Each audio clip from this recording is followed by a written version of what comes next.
Anyway, continuing. Yeah, so as mentioned, so we were just talking earlier regarding the Amazon's Prime Day, right? So e-commerce platform are reaping the benefits during the pandemic. Obviously, people's preferences to purchase items, they stuck at home, so they buy online and get it delivered to your doorstep, which is great, right? Here in our country, so you only have a few platforms here. So Amazon is not that popular here. So you only have Lazada, Shopee, I think you have Zalora as well. And I think eBay is another, and so forth, right?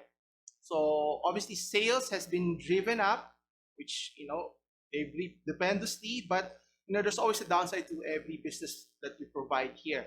And one such problem that customers have been pining is complaining regarding the surge of consumer complaint.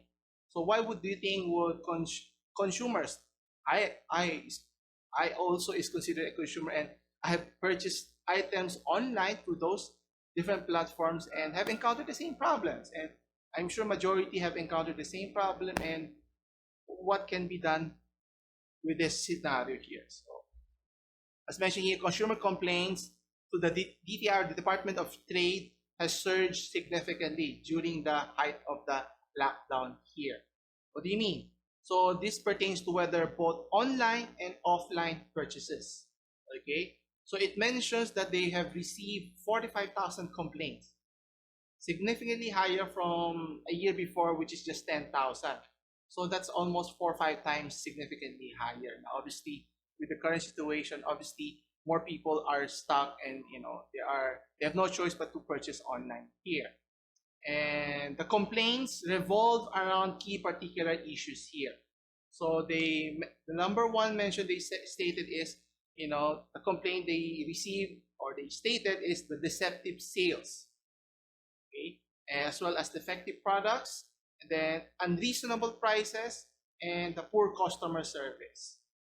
And obviously the deceptive sales practices, I think, whatever is stated in the advertisement or in the page stating that you're paying for so and so items, and then you receive nothing in return, or you get a different product altogether, which is not something you're, what do you call this, that's something what you're looking forward. And I think one of the examples that I saw is, it's in the picture, it stated that there are two items that are sold.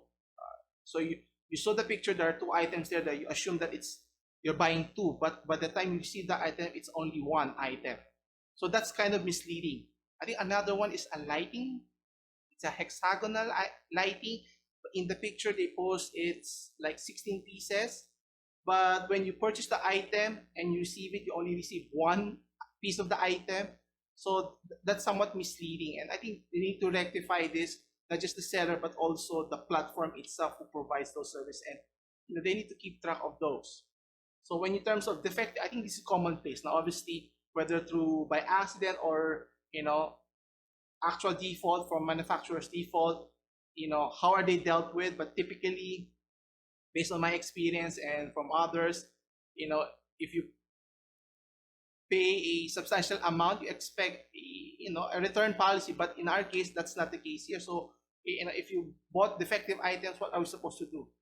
Do we just throw the money and learn our lesson here? That's why, sometimes, reviews can be deceiving also, right? They could inflate the reviews and say this is a good product, but again, deceptive sales practices is a key reason here. And not just that. And when you talk of unreasonable prices, as mentioned, obviously taking advantage of the pandemic, so they can jack up the prices. And if sellers collude in terms of how pricing should be, then I think government should step in, and the platform itself, whether you're Lazada or Shopee, should be able to control the platform, because you're the one dictating the terms, and you should be able to manage it properly, especially at the interest of your customers, right?